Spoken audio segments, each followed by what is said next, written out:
नमस्कार, आपका बहुत बहुत स्वागत है। कई बार आप अपनी कुंडली का विश्लेषण स्वयं कर रहे होते हैं तो आप देखते हैं कि किस ग्रह की दशा चल रही है और वो ग्रह किस पोजीशन में है। तो आप पाते हैं कि वह ग्रह तो उच्च का है और उसका प्लेसमेंट भी बहुत अच्छा है, तो यानी कि ये मेरी दशा बहुत अच्छी जाने वाली है। लेकिन कई बार होता क्या है, ग्रह की पोजीशन भी अच्छी होती है और उच्च का भी होता है, लेकिन वो आपको अच्छे परिणाम नहीं दे पाता जिसकी आप अपेक्षा कर रहे होते हैं। ऐसा क्यों होता है? क्योंकि ग्रह का अपना बल तो है, उच्च है, लेकिन जिस भाव में बैठा है, जिस राशि में बैठा है, यानी कि जिसके भी घर में बैठा है, अगर उसका स्वामी कमजोर हुआ तो आपको अच्छे परिणाम नहीं मिले। यानी कि जिसका घर है वो स्वामी कमजोर है, तो जाहिर सी बात है वो अपने घर के कमजोर रिजल्ट ही देगा, जो आपको भी बेयर करने पड़ेंगे, आपके ग्रह को भी बेयर करने पड़ेंगे।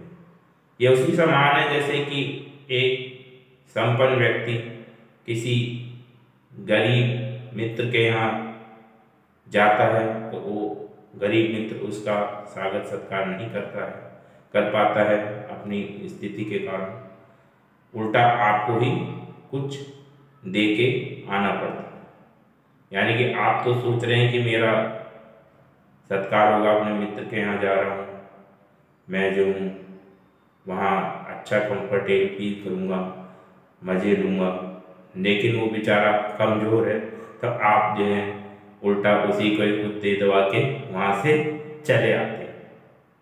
तो इसको मैं एक उदाहरण कुंडली के द्वारा आपको समझाता हूँ। चलिए जानते हैं कि कैसे ये वर्क करेगा। ये आपके सामने एक उदाहरण के लिए मैंने सिंह लगन की एक कुंडली ली। तो सिंह लगन में सूर्य जो है आपका लग्नेश होता है, लगन का स्वामी, यानी कि 5 नंबर का स्वामी जो होता है सूर्य होता है। मान लो सूर्य आपका लगन का स्वामी 9वें भाव में गया है, यानी कि भाव के हिसाब से देखें, प्लेसमेंट के हिसाब से देखें तो ये अच्छा प्लेसमेंट है, त्रिकोण में गया है लगन का स्वामी। ठीक है। दूसरा, ये मंगल की राशि में गया, यानी कि इसका मित्र है। त्रिकोण का स्वामी जनरली मित्र ही होते हैं। ठीक है। और 1 नंबर राशि में सूर्य उच्च का भी हो जाता है। तो मान लो आपकी सूर्य की दशा चलती है, कोई सी भी दशा हो, महादशा, अंतरदशा, तो आप कहेंगे मेरा लगन का स्वामी उच्च का होके 9वें भाव में बैठा है, बहुत अच्छी दशा जाएगी। ठीक है ना, स्वास्थ्य अच्छा रहेगा और मान सम्मान भी मिलेगा। आप जो है ये अपेक्षा कर रहे हैं, लेकिन एक्चुअल में कंडीशन क्या है? भाव का बल इसे मिला, उच्चता का बल मिला, लेकिन ये बैठा है मंगल की राशि में। मंगल हालांकि इसका मित्र है, तो वो भी अच्छा है। अब देखिए मंगल की स्थिति क्या है।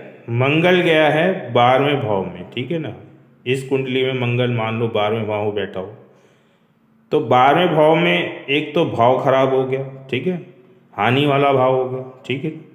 दूसरा, मंगल 4 नंबर यानी कि कर्क राशि में नीच का हो जाता है, यानी कि जिस घर में गया है उसका स्वामी बहुत ही ज़्यादा कमज़ोर है।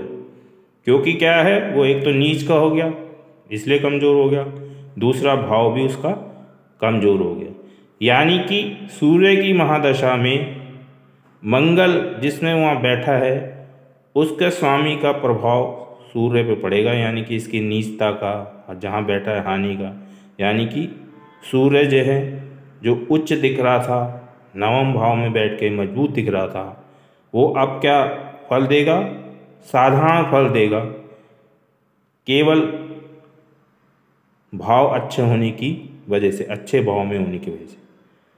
तो इस तरीके से किसी भी कुंडली के ग्रह आपको देखने हैं। ग्रह के अपना बल या अपनी पोजीशन तो मायने रखती है, लेकिन जहाँ भी ग्रह बैठा होता है उसके स्वामी का प्रभाव उस पर बहुत पड़ता है, उसका असर भी बहुत पड़ता है। यानी कि अगर डिपॉजिटर अच्छा हुआ और मित्र लगन या जिस ग्रह का डिपॉजिटर है उसका मित्र हुआ, तो अगर वो उच्च का ना भी हो, ठीक है ना, अगर अच्छी पोजीशन में ना भी हो, फिर भी वो अच्छा फल आपको देने की कोशिश करेगा, क्योंकि उसको मजबूती मिल गई। ठीक है, मान लो आप गरीब हैं और किसी अमीर दोस्त के यहाँ चले जाएं, वो आपका मित्र है, तो आपकी वो सहायता जरूर करेगा। ठीक है ना। तो अगर मान लो ये सूर्य, ये मंगल जो है यहाँ ना होके मंगल अपनी राशि में ही होता, यहाँ होता सपोज, ठीक है, तब क्या कंडीशन बनती, ये उच्च का हो गया, अच्छे भाव में हो गया, ठीक है ना।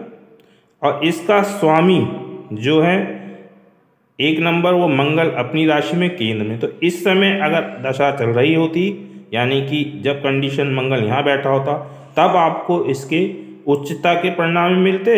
और ये जो इसका स्वामी है वो अपनी राशि में है, तो और ज़्यादा मजबूत, यानी कि उसका स्वामी मजबूत, जिसके यहाँ गए हैं आप, और खुद भी आप मजबूत हैं, तब आपको बहुत ही अच्छे परिणाम मिलते हैं। इसी को परिजात योग भी कहते हैं। मान लो अगर लगन का स्वामी उच्च का हो और मंगल अगर यहाँ बैठा हो, भले ये छठे भाव में बैठ गया लेकिन यहाँ उच्च का हो गया, यानी कि लगन का स्वामी भी उच्च का है और जो जिसके घर में बैठा है वो भी उच्च का है, तो ये और ज़्यादा अच्छा योग होगा। इसे परिजात योग भी कहते हैं।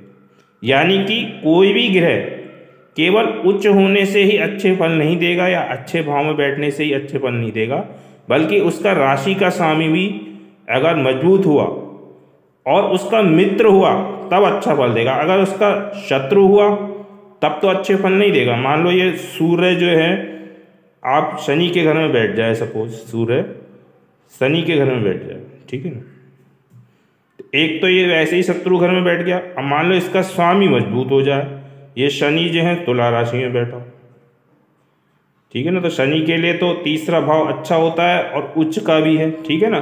तो लेकिन सूर्य शनि आपस में मित्र नहीं है, तो इस समय सूर्य की बहुत ज़्यादा निगेटिव परिणाम आपको मिलेंगे, ठीक है।